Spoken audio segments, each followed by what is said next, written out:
तीन निगाहों की एक तस्वीर पार्ट 1। सहमे से हाथ से मैंने दरवाजे की कुंडी खटखटाई। एक बार भयभीत सी नज़र आसपास के घरों पर डाली। गली में उस समय अंधकार के साथ साथ नीरवता भी छाई हुई थी। सामने के घर की खिड़की पर गोदी में बच्चा लिए एक औरत खड़ी थी। वेशभूषा से वह एकदम गिरस्तन लग रही थी। नहीं नहीं, यह मोहल्ला ऐसा वैसा नहीं। कुछ अधिक विश्वास के साथ एक बार जोर से फिर से मैंने कुंडी खटखटाई। गली के लैंप पोस्ट का धीमा प्रकाश मकान के 23/8 नंबर पर सीधा पड़ रहा था। मकान तो यही है, पता नहीं अंदर क्या देखने को मिले। यही सोच रही थी कि दरवाज़ा खुला और एक बुढ़िया को सामने खड़ा पाया। उसके पान खाए होठों ने मन को यूँ आक्रांत कर दिया कि मैं कुछ पूछना भूल अवाक सी उसका मुँह ही देखती रह गई। दीवारों पर भी पान की पीक के दाग नजर आए। तो क्या माँ ठीक ही कह रही थी?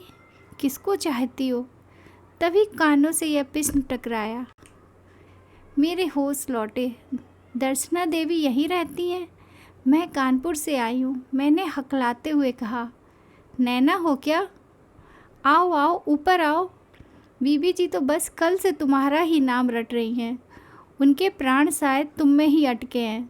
तुम आ गई, बहुत अच्छा किया। वह और भी जाने क्या क्या बोले चली जा रही थी, पर मैं बिना कुछ सुने यंत्रवत उसके पीछे खिंची चली जा रही थी। मेरे कान ऊपर की आहट लेने को सतर्क थे और नज़र इधर उधर कुछ ढूंढ रही थी, पर ना मुझे कुछ सुनाई दे रहा था ना दिखाई। मुझे पूरी तरह इस बात का भी होश नहीं कि कब मैं छोटे से कमरे में एक मृत प्रहरोगड़ी की सैया के समीप जा खड़ी हुई। बुढ़िया ने कहा, बीबी जी नैना आ गई है। और जब पलंग पर लेटी उस कृशकाय नारी की निस्तेज आंखें मेरे शरीर के ऊपर से नीचे घूमने लगीं तो मेरा रोम रोम काँप उठा। तो ये है मेरी दर्शना मासी। और तभी मेरी आंखों के सामने आज से कोई 7 साल पहले मेरे घर के ड्राइंग रूम में लटकी मासी की वह तस्वीर घूम गई, जिसमें मासी नवविवाहिता वधू के रूप में शर्माई सी मासा जी से सटकर बैठी थी। पर उस रूप में और इस रूप में तो कोई साम नहीं है। ये कैसे हालत हो गई मासी की? जाऊं उनके पास जाकर बैठूं, ये सोचकर जैसे ही कदम बढ़ाया कि मासी का छीड़ स्वर सुनाई दिया। सून आंखों से देखते हुए वह बोली, मैं जानती थी जीजी कभी नैना को मेरे पास नहीं भेजेगी। भेज देती तो एक बार उसे प्यार करके मन की निकाल लेती। नैना की जगह यह ना जाने किसे भेज दिया है। अंत समय में मुझे यूँ ना छालती तो उसका क्या बिगड़ जाता। उनकी आंखों से आंसू टपक पड़े और उन्होंने करवट लेकर मेरी ओर पीठ कर ली। मैं जड़वत जहाँ की तहाँ खड़ी रह गई। बुढ़िया ने मुझे समझाया, अभी होश में नहीं है, तुम उधर चलकर खाओ पियो, सवेरे होश आने पर पहचान लेंगी। कल से तुम्हारा ही नाम रट रही थी। पर मेरे पाँव तो जैसे वहीं जम गए थे। बार बार एक ही बात दिमाग में गूंज रही थी, क्या सबने इन्हें छला ही है? मैंने एक बार कमरे में चारों ओर नज़र डाली। कमरे के धीमे प्रकाश में वहाँ की उदासी और भी बढ़ गई थी। कमरे की अस्त व्यस्त चीज़ों की आड़ी टेढ़ी बेडोल छायाएं दीवारों पर पड़ रही थी। देखकर ही मन भय से भर उठा। उस समय मासी की हालत पर तरस कम और सबको नाराज़ करके यहाँ चले आने की अपनी जिद पर पश्चाताप अधिक हो रहा था। बुढ़िया मुझे दूसरे कमरे में छोड़कर चली गई। जाने कितने कितने प्रश्न आंधी की तरह मेरे मन में उमड़ घुमड़ रहे थे।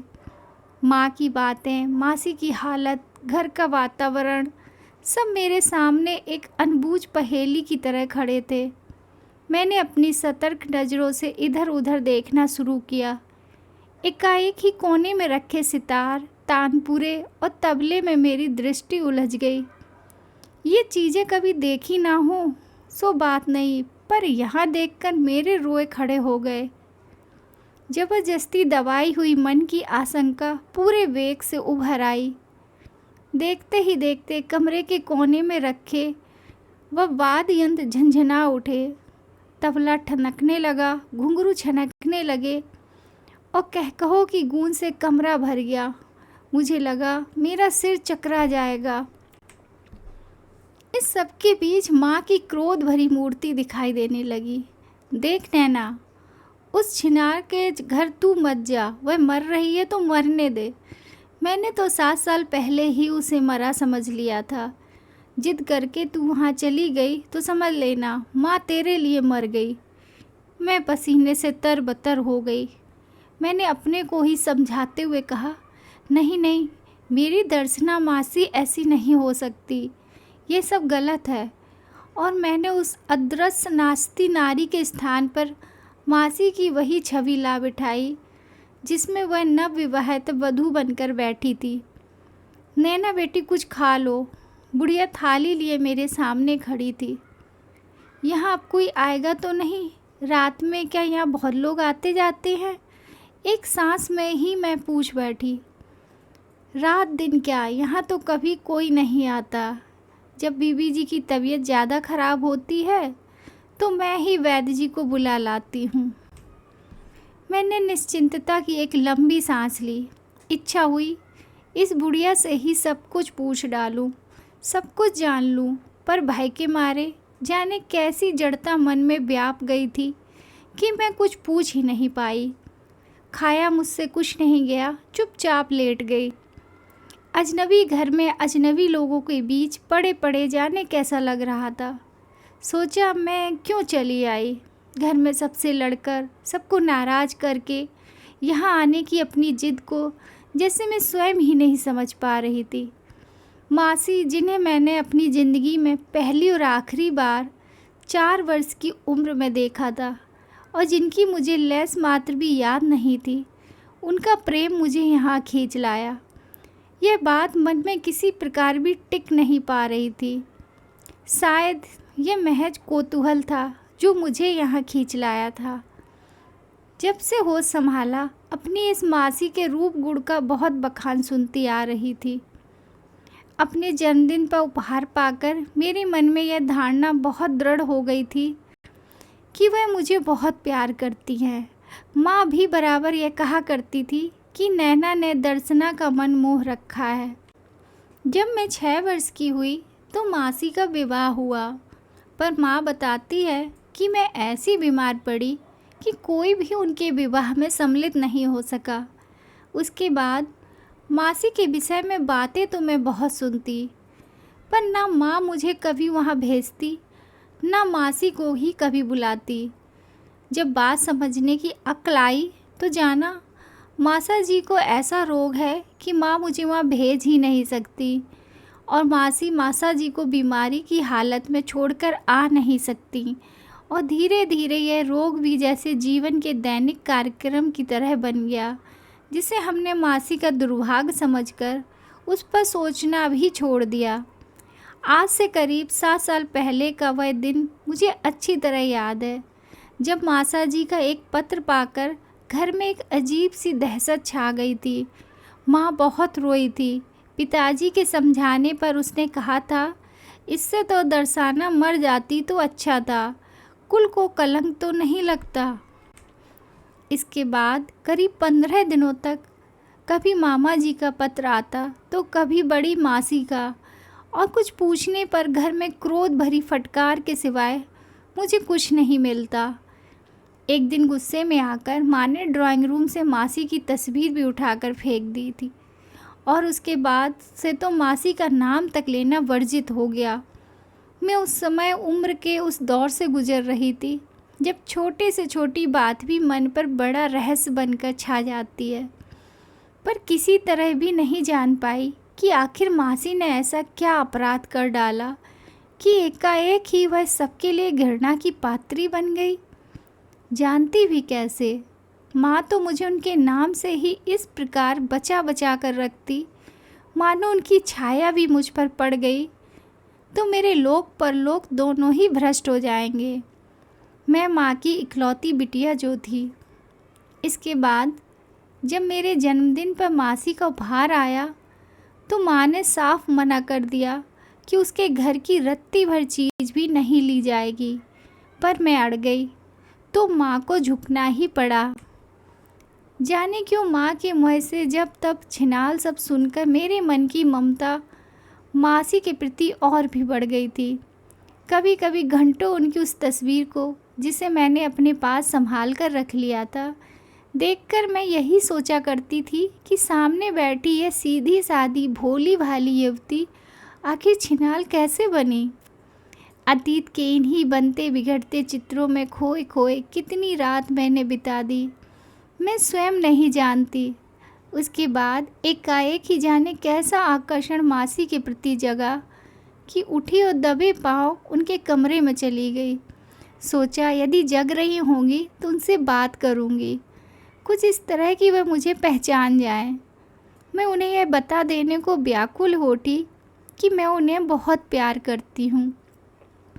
सारी दुनिया चाहे उन्हें घृणा करे, पर अनजान रहकर भी मैं सदा से ही उन्हें प्यार करती आई हूँ। मैंने ढूंढकर जैसे तैसे स्विच ऑन किया, पर जैसे ही रोशनी में उनका चेहरा देखा, मुझे लगा जैसे बिजली मेरे शरीर में दौड़ गई हो। उनकी फटी आंखें, खुला मुँह देखकर मेरी चीख भी जैसे घुटकर अंदर ही रह गई। उल्टे पैरों दौड़कर कैसे मैंने बुढ़िया को जगाया, ये सब मैं स्वयं नहीं जानती। बुढ़िया के रोने के साथ मेरी संज्ञा लौटी तो मैं भी रो पड़ी। वह दुख का रोना था या भय का, सो मैं नहीं जानती। मृत्यु को इतने पास से देखने का मेरा पहला ही मौका था। कैसे दूसरा दिन हुआ और कुछ लोगों ने जुटकर मासी का क्रियाक्रम किया, मुझे कुछ मालूम नहीं। हाँ, इतना याद है कि निकटतम संबंधी होने के नाते मुझसे भी कुछ कुछ करवाया गया था और मैं यंत्रवत किए चली जा रही थी। मासी का सब जब चला गया तो मैं आतंकित सी दूसरे कमरे में बैठी रही। कैसी विचित्र मौत थी। अजीब सा सन्नाटा घर में छाया हुआ था और उससे भी अधिक शून्य थे मेरे दिल दिमाग। बाहर के बरामदे में बैठी बुढ़िया धीरे धीरे रो रही थी। जाने कैसी विरक्ति मेरे मन में छा गई कि कुछ भी जानने पूछने की इच्छा नहीं रही थी, जो इस संसार में अब है ही नहीं, जो अपनी लज्जा और दूसरों की घृणा अपने में ही समेटकर सदा के लिए चली गई। उसके कर्मों का लेखा जोखा करना किसी तरह भी उचित नहीं होगा। संध्या को जब मैं चलने की अनुमति मांगी तो बुढ़िया ने पूछा, घर का सामान का क्या होगा। मैं भला क्या बताती। मेरे सामने चाबियों का गुच्छा फेंकते हुए उसने कहा, वह बस तुम ही को याद करती थी, इसलिए उनके सामान की अधिकारिणी तुम ही हो। मन का सोया कौतूहल फिर जाग उठा और जाने क्या सोचकर मैंने गुच्छा उठा लिया और उनके तीनों बक्से टटोल मारे। एक बक्से में किताबों, कॉपियों और कागज़ों के बीच दबी एक फाइल निकली। जाने क्यों उसे देखते ही मुझे लगा कि उसे खोलते ही नीले पीले गुलाबी सेंट में महकते हुए वे पत्र निकल पड़ेंगे, जो उनके किसी प्रेमी ने उन्हें लिखे होंगे और जिनके कारण उन्हें इतनी लांछना सहनी पड़ी। पर जब उसे खोला तो उसमें किसी पत्रिका में से फाड़े हुए 3 पन्ने थे। एक संगीत का डिप्लोमा था और कुछ पन्ने किसी डायरी से फाड़े हुए लगते थे। उन पन्नों में कहीं दवाइयों के नुस्खे लिखे थे, कहीं धोबी के कपड़े, कहीं घर का हिसाब, तो कहीं मासी के अलग अलग तारीखों के नोट थे। पत्रिका के फटे हुए पन्नों के अंतिम पृष्ठ पर चारों ओर एक मार्जिन में छोटे छोटे अक्षरों में लिखे नोट थे। मैंने ध्यान से पढ़ा। एक जगह लिखा था, यहाँ तक यह मेरी कहानी है। मैं जानती थी कि तुम कहानीकार हो तो अवश्य ही किसी दिन मुझे अपनी कलम से हलाल करोगे, पर इसके बाद का सारा किस्सा गलत है, इसलिए मैं उसे फाड़ दे रही हूँ। तुम मनोवैज्ञानिक विश्लेषण देकर मेरे कुकर्त पर पर्दा डालकर मैं सारी दुनिया को धोखा दे रहे हो, पर मैं अच्छी तरह जानती हूँ कि तुम झूठ बोल रहे हो। अपनी कलम के करिश्मे दिखाकर वाहवाही लूटने की लालसा ने ही तुमसे यह सब लिखवाया है। तुम सोचते हो तुम्हारी इस दया से मैं कृत हो जाऊंगी। नहीं, मुझे किसी की दया नहीं चाहिए। ओह, तो ये मासी के जीवन की कहानी है। हरीश नाम के किसी लेखक की थी वह कहानी। मैं उसे एक सपाटे में पड़ गई। अविवाहित होना इतना बड़ा अभिशाप है, ये मकान खोजने के सिलसिले में ही महसूस हुआ। आखिर 3 कमरों के एक फ्लैट में एक कमरा मिला। ये पूरा फ्लैट एक दंपत्ति के पास था। अब आर्थिक संकट में फंसकर उन्होंने एक कमरा किराए पर उठाया था। 3-4 दिन में ही वहाँ जम गया। भाभी मकान मालकिन को मैं भाभी ही कहता था। बड़े अच्छे स्वभाव की महिला थी। वह मेरा काफ़ी ख्याल रखती थी। बच्चा उनके कोई था नहीं और पति बीमार थे, इसलिए एक कमरे में पड़े रहते थे। क्या रोग था सो तो मैं बहुत दिनों तक नहीं जान पाया। भाभी का सारा समय अपने बीमार पति की सेवा करने में बीतता था। बड़ी लगन, बड़ी तत्परता से वह उनकी देखभाल करती थी। मुझे कभी खाली बैठा देखती तो इजाज़त लेकर मेरे पास आ बैठती। वह जो बातें करती उनमें अधिक उनके पति से ही संबंधित होती। क्या इलाज चल रहा है, कैसे सब डॉक्टर फेल होते जा रहे हैं, आदि आदि। उस समय उनके चेहरे पर दुख की घनी छाया उतर आती थी और आंखें अनायास ही भर भर आती थीं। फिर एकाएक ही वह अपने को संभाल कर कहती, 2 मिनट को आई हूँ तो अपना दुखड़ा ही ले बैठी, कैसी पागल हूँ। और बिना बात ही धीमी सी हंसी उनके होठों पर फैल जाती। एक दिन इसी तरह बातें करते करते मैंने देखा कि वह बार बार मेरे कुर्ते के बटनों की ओर देख रही हैं। मैंने अपने सीने की ओर देखा, बटन खुले हुए थे और मेरे सीने के घने काले बाल दिखाई पड़ रहे थे। एक महिला के सामने यूँ सीना उघार कर बैठने की लज्जा को ढकते हुए मैंने कहा, ये धोबी बटनों का तो कचूमा निकाल देते हैं। मुझे दे दिया होता मैं लगा देती। मुझे इतना पराया क्यों समझते हैं आप? देखिए, मैं तो बिना किसी संकोच के आपसे बाहर के अनेक काम करवा लिया करता हूँ। सच, आपके आ जाने से बड़ी राहत मिली। मन उबता है तो घड़ी 2 घड़ी बैठकर हंस लेती हूँ, मन बहल जाता है। उसके बाद से मैंने देखा कि जब कभी मेरी अनुपस्थिति में भाभी धोबी से कपड़े लेती, बटन हमेशा नदारद। एक बार तो मुझे ऐसा भ्रम हुआ मानो किसी ने बड़ी सफाई से बटन काट दिए। पर फिर अपनी इस कल्पना पर आप ही हंसी आई। बटन कौन काटेगा भला? लापरवाह आदमी। मैं बटन लगवाना भूल जाता और बाहर जाते समय जैकेट चढ़ा लेता। पर भाभी आती तो बहुत ढकने पर भी मेरे सीने के बाल इधर उधर से झाँका करते और वह उन्हें घूर घूर कर मुझे संकुचित करती रहती। उस दिन तो मेरी लज्जा का कोई ठिकाना ही नहीं रहा। जिस दिन उन्होंने अपने नौकर को इसी बात के लिए बुरी तरह डांटा कि वह क्यों धोती को मोड़कर घुटने तक चढ़ा लेता है और कमीज के सारे बटन खोलकर बाहें उलटकर नंगा सीना और नंगी बाहें दिखाता फिरता है, मैंने उस दिन ही भाभी को क्रोध करते देखा था। वह गुस्से से लाल होकर काँप रही थी और चिल्लाए जा रही थी, औरतों वाले घर में काम किया है कभी या नहीं? बदतमीज कहीं के। रहना है तो तमीज़ से रहो। Thank you. अगर आपको हमारी ये कहानी पसंद आई तो please like, share and subscribe ज़रूर कीजिएगा ताकि मैं आपको और अच्छी अच्छी कहानियाँ सुना सकूं।